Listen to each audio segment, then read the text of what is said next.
Now at 6 and streaming on crossroadstoday.com, a trial date is set for a Jackson County man accused of killing his girlfriend. The latest on the rescue efforts for a helicopter crash that left 6 dead in the Hudson River. And details on the relief for Texas small businesses impacted by the November drought. Well, dry conditions continue for our area. As a matter of fact, we've got the gusty south winds for tonight and tomorrow morning, but there's a little front coming. We'll talk about what it may do for us coming up in a moment. In Cuero track and field and multiple placers and some big-time news from the area meet yesterday in Bay City. I'll tell you more in sports. You're watching 25 News now at 6. Good evening and thank you for joining us. I'm Shawna Currie. And I'm Brubaker. On Wednesday around 4:30 p.m., 52-year-old Jose Pena Jr. turned himself in at the Victoria County Sheriff's Office on a warrant for a probation violation related to a racketeering case. Pena was recently charged with DWI. He's held without bond. A new trial date is set for a Jackson County man accused of killing his girlfriend. Authorities say 36-year-old Ramon Palacios shot his girlfriend Roseanne Martinez in August of last year. Authorities responded to a 911 call of possible gunshots near Cleus and Buffalo Streets in Edna. They say Palacios confessed to shooting his girlfriend. His new trial date is now set for Monday, August 11th. This week, Goliad Sheriff's deputies arrested Eric Morales and Jose Maldonado, both from Georgia, during a traffic stop. An investigation showed they were smuggling firearms from the U.S. to Mexico. They were also transporting a sports car, which was to be delivered to a Mexican cartel member. Deputies seized AK-47 rifles, AR-15 rifles, handguns, ammunition, and 2 cars. Both men are charged with smuggling guns and engaging in organized criminal activity. They are in the Goliad County Jail in lieu of $60,000 each. 2 people were hurt in an early Thursday morning house fire in Refugio. Authorities say the fire was at 209 West Hurd Street. The 2 people suffered burns and were transported to Brooke Army Medical Center in San Antonio. Officials say the home was determined a total loss. The cause of the fire is still under investigation. The Salt Flats fire in Rockport is now 85% contained, but not before burning through at least 157 acres. The fire sparked along 35 bypass between Highway 188 and 16th Street. Officials say 6 homes, 9 outbuildings, and 2 camper trailers have been lost in the flames. So far, 42 different agencies have jumped in to help fight the fire. As of 5 p.m. this afternoon, 35 bypass is back open, but there could be ongoing road closures in the area due to fighting hot spots. The U.S. Small Business Administration offers relief to Texas small businesses and private nonprofits affected by the November drought. Low-interest disaster loans are now available for economic losses caused by the drought beginning November 1st, 2024. The disaster declaration covers our area counties of Victoria, Calhoun, DeWitt, Lavaca, Jackson, Goliad, Matagorda, Wharton, and Refugio. The loans may be used to pay fixed debts, payroll, accounts payable, and other bills not paid due to the disaster. This brings us to our viewer poll today. The SBA is unable to provide disaster loans to agricultural producers, farmers, or ranchers, except for small aquaculture enterprises. The question is, do you think the eligibility criteria for the SBA's disaster loans should be expanded to include agricultural producers, farmers, and ranchers? And 75% of our voters so far say yes, they should be extended to people in agriculture in the Crossroads. We want to hear from you. Visit crossroadstoday.com/vote to take part, and we'll have the latest results at 10. The Southside Community Coalition is hosting its monthly meeting to discuss upcoming events and concerns within the neighborhood. It started at 6 o'clock tonight at Meals on Wheels at 603 East Murray Street. Victoria Mayor Dwayne Crocker will be there talking about the proposed venue tax and the community center expansion project. We'll have more details on what was discussed tonight on 25 News Now at 10. Chamber of Commerce weather continues in the Crossroads. Soak it in before we get to that summer heat and humidity. So let's go to Mac Perez for a first look at the forecast. Mac. It's an absolutely good idea to get out there and enjoy it while we can, because sooner or later it'll be 90 and humidity will be all over the place. We've got the southeast winds kicked back in today. They're a little bit stronger than yesterday. They got up to 18, 25 miles an hour. And of course, we've got this little frontal system. It is coming down here, but it's just not much of anything, but it'll knock the winds down, and that's good. Meanwhile, big stormy weather rolling through parts of the Midwest. We'll talk about that coming up in a moment. Stay tuned. Mac, thank you.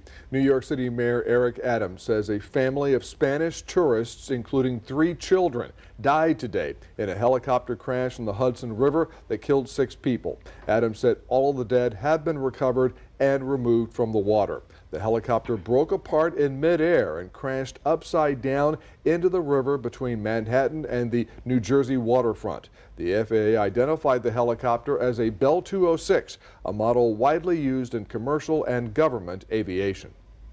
The Collin County District Attorney in Texas is speaking out after a deadly stabbing at a high school sporting event. Carmelo Anthony is accused of fatally stabbing Austin Metcalf at a track meet last week. District Attorney Greg Willis says the case against Anthony could go to a grand jury by the end of June. The grand jury will decide whether it will go to trial. Anthony has been charged with first-degree murder and remains in jail with a $1 million bond. The funeral for the victim is on Saturday. Anthony has a bond hearing on Monday as well. The state is offering specific measles guidance for 10 West Texas outbreak counties. State health officials added 4 more counties to what they consider outbreak areas and advise those visiting or living in those counties to consult measles vaccination guidance for those areas. The recommendations for those living or traveling to the outbreak counties covers Texans of all ages, not just young children. The state stressed that 2 doses of the MMR vaccine prevents more than 97% of measles infections. Several international students at Texas A&M and UT Austin had their visas revoked and legal status terminated without prior notice. A&M officials confirmed 15 students had their visas canceled. The Texas Tribune reports 118 international students attending 7 Texas colleges had their visas revoked this week. In some cases, administrators discovered student visas were canceled for misdemeanor crimes or traffic violations. Texas senators could vote this week on a bill that would drastically limit how the state's public universities teach students about history, race, and inequality. Senate Bill 37 would allow anyone to file complaints that could lead to schools losing funds. To read this full Texas Tribune article, visit crossroadstoday.com. A Senate committee today took time to talk about time. The Commerce, Science, and Transportation Committee convened a hearing about daylight saving time. The committee looking at the twice-yearly clock change and its impact on Americans. Also possibly making standard time or daylight saving time permanent. The original idea behind daylight savings time was to reduce energy consumption by making better use of daylight during the longer days of summer. The idea was simple. Fewer hours of darkness meant less electricity consumption for lighting and heating. This concept might have made sense in the early 20th century, when our economy and our homes relied much more heavily on energy consumption tied to daylight hours. Today, the data show energy savings from daylight savings time are de minimis, if not entirely non-existent. And while there is bipartisan interest in ending the clock changes, Congress still has not agreed on which time to make permanent. ERCOT is projecting an explosion in energy demand over the next 5 years, with peak electricity use more than doubling as new data centers come online around the state. ERCOT projects peak electricity demand in 2031 would more than double the record set in August 2023. Data centers are driving the massive increases in ERCOT's long-term estimate, accounting for enough electricity to keep the lights on at 21.5 million homes. A law change in 2023 required ERCOT to count all large-scale power users in demand projections. Today, the U.S. House passed a bill that would require proof of U.S. citizenship to register to vote in federal elections. The bill aims to amend the National Voter Registration Act so states would be mandated to obtain proof of citizenship from anyone registering to vote. States would also need to set up a program to remove undocumented immigrants from voter rolls. Remember to subscribe to our YouTube channel, Crossroads Today. Simply hit the like button and click the notification bell to receive alerts. Stay with us. Coming up on 25 News Now at 6. Decades after skeletal remains were found, DNA evidence reveals the victim's identity, but a mystery still remains. Also ahead, recovery efforts continue in the Dominican Republic after a deadly nightclub collapse claims over 200 lives.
The remains of a woman killed in Washington state in 1997 are now identified.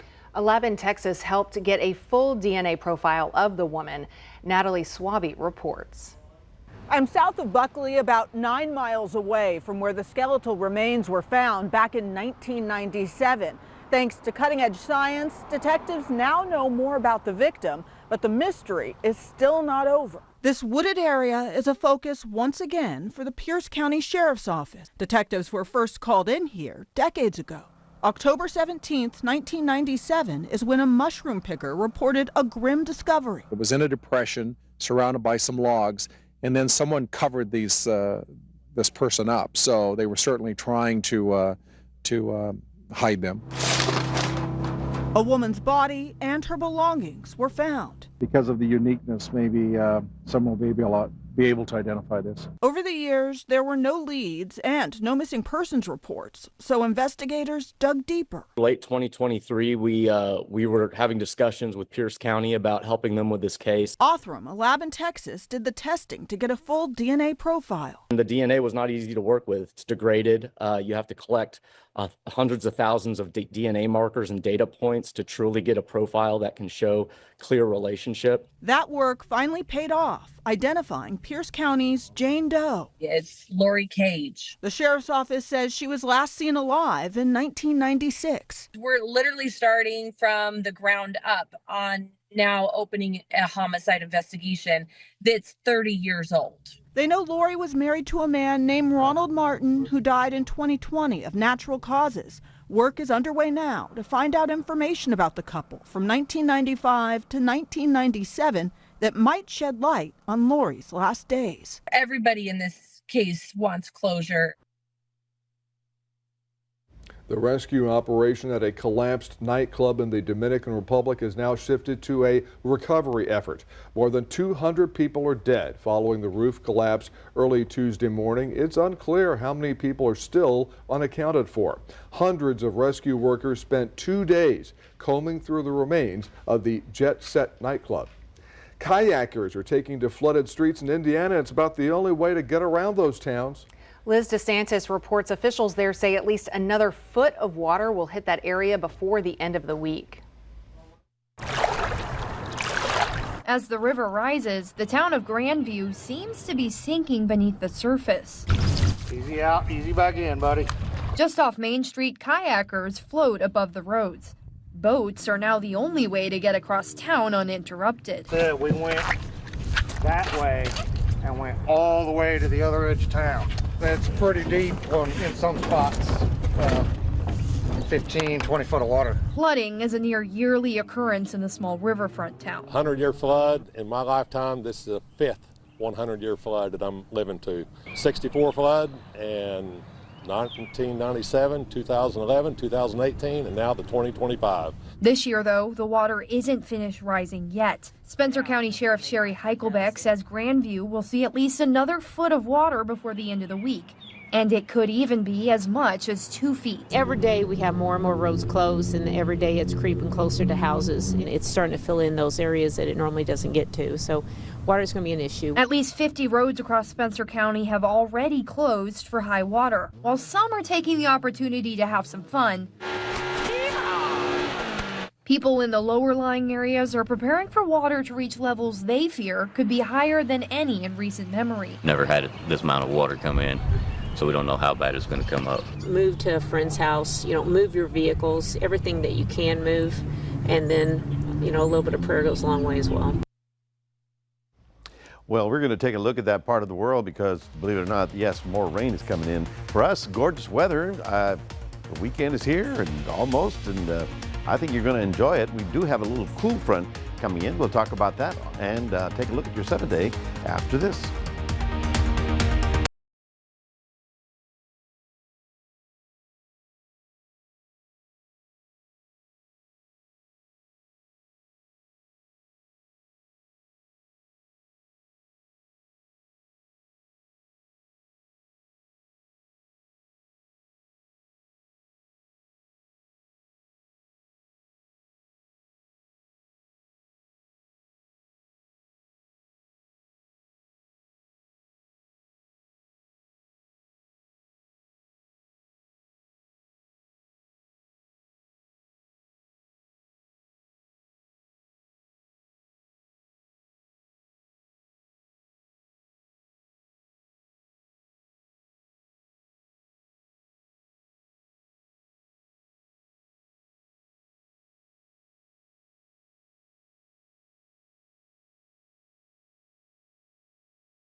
Well, good afternoon, everybody. We're looking at 81 degrees right about now. Our winds are out of the southeast at 18 miles an hour, and they're going to be up a little bit, and we'll tell you why we're concerned about that. 84 was our high today, 56 the overnight low. Not bad. Low humidity is always appreciated around here, but it's also kind of the problem. As you can see right here, we still have that fire that they talked about in Rockport. This is the peninsula right about there, and this is State Highway 35, so right about there. For a while today, the road was closed, but apparently it has been reopened, so we're hoping that they can get a good handle on that. That's 150 acres, very close to a lot of houses, so I'm glad they got it under control. So our winds continue out of the southeast today and tonight, but tomorrow they're going to shift around as a weak frontal system comes through, but in terms of radar, nothing close to our area. However, we were talking about those guys that were on the kayaks. Well, look at that. Another rough day as you can see the Mississippi Valley. There's Paducah, Kentucky. Big stormy weather rolling around the big low. And of course, these are severe thunderstorm watches as they go further south. And I'm going to show you on the bigger map where that is. Of course, our southeast winds are going to be with us tonight. And tomorrow, this little front drops through. North wind for about a day, and then the southeast wind kicks back in. But here's where the big problems are occurring tonight. You can definitely tell that the circulation is going this way, right? And look at where the storms are starting and where they're going.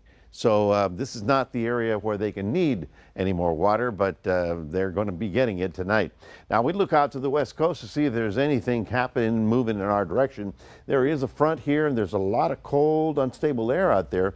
but this frontal system is going to have a tough time getting to our area. As a matter of fact, it's probably going to skirt over us because our upper level winds have shifted around, and I'm going to show you what that means in a little bit. We are looking at temperatures about 87 tomorrow. Then our cool front comes in, and it's only 84 on Friday. So wow, that's a cool down, right? Humidities are a little bit higher along the coastline, but if you are inland, you know what I'm talking about. It is bone dry, like 10% humidity out along the Rio Grande. So yes, the humidity is helping the fire situation. The southeast winds are not howling, but they're still out there fairly strong, and so we have to be concerned. Let me see if you can see this. You can kind of see the wind, these black lines that are going this way. That is the dome, or the high pressure that's over the west coast. Well, that's giving us a northwest flow. Okay, a northwest flow is a dry weather pattern for us.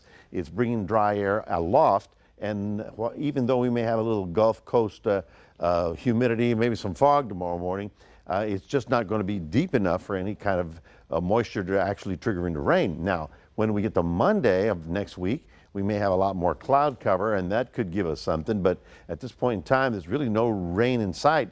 As a matter of fact, not till Easter Monday do I see anything on the computers that looks like rain around our area, so we've got a little time. Sunny skies tomorrow in Port Lavaca, looking good. Cuero looking good, getting up to about 87. The weekend is here, and we're looking for sunny skies and temperatures in the 80s and low humidity. So, hey, if you have any outdoor plans, if you don't have outdoor plans, you should make some tonight. That's your 7-day forecast, reminding everybody we do have a QR code. We'd love for you to scan that, put Crossroads today, and I think Shawna is going to be planting flowers this weekend, I think. I might try. I don't know.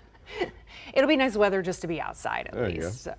All right, well, it is Thursday, so we're going over to Max Williams. You've got a couple things coming up, but one is Athlete of the Week. That's right, Shawna. After the break, we're going to highlight our Athlete of the Week from the track area. So we'll find out who that is coming up in sport.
All right, Crossroads. Today we have multiple area track meets all across the Crossroads, but for yesterday, the Cuero Lady Gobblers competed hard at the track there at the area meet in Floresville, and were rewarded with this message after the meet. The meet as a team with a total point score of 143. Cuero.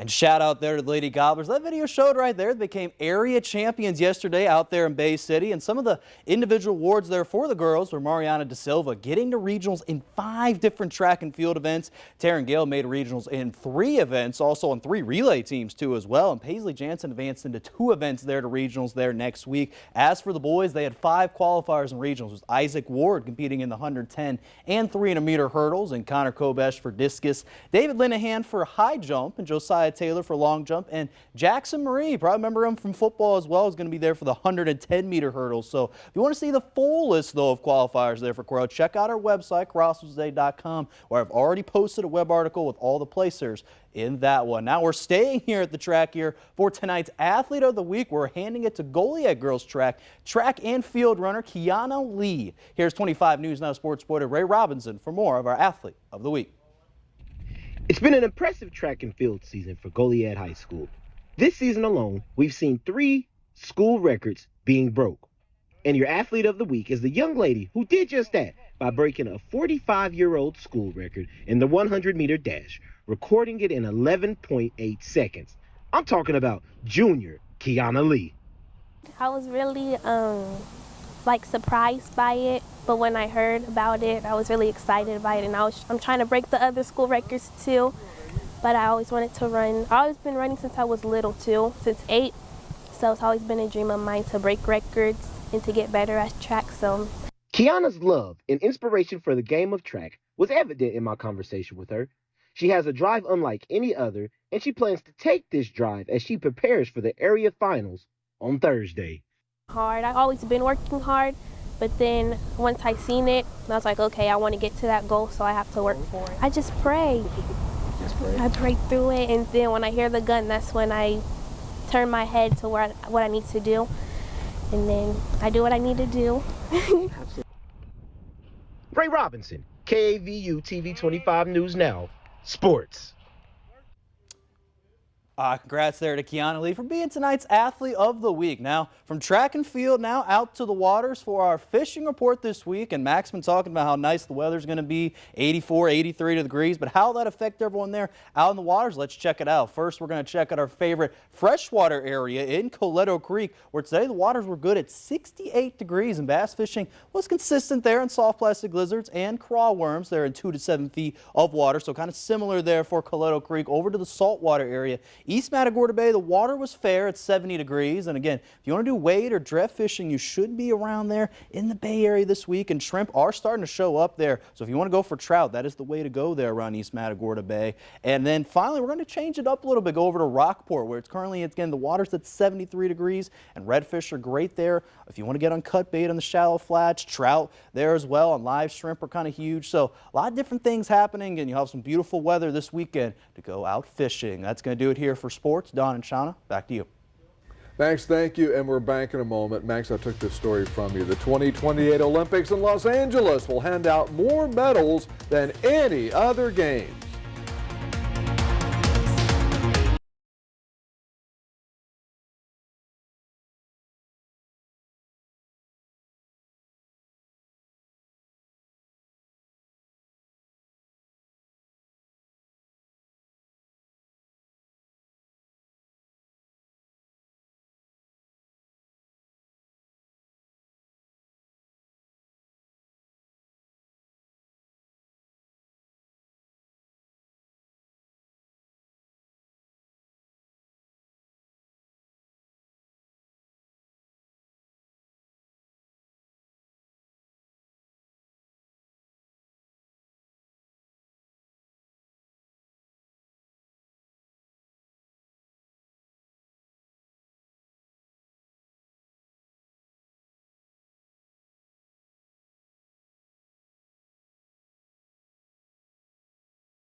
The 2028 Summer Olympics in Los Angeles will be different from earlier games in a number of ways.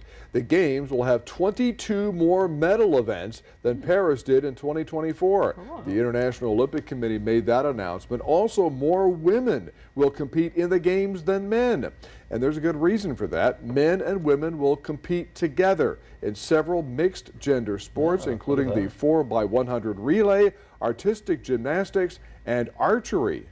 Yeah, why not? You know, have the team together, the duo. You know, that's at the end of the day, you want to get viewership. So if you get that ways and you get more things for women to get in sports and everything else, then go for it. You know? Oh yeah, it's fun to see the 400-meter relay on the track. You know, man, woman, man, woman. It's really neat. That's interesting. It is. It really is. I've never seen that. I saw it during the last Olympics for the first time, and it's like it changes dramatically throughout it. Yeah, it's pretty neat. That's coming up soon. Well, folks, for those of you planning the weekend, we're looking pretty good. In fact, we'll have sunny skies, a little bit of a dry wind coming in tomorrow with that little front, but overall, just a great looking weekend for spring-like weather.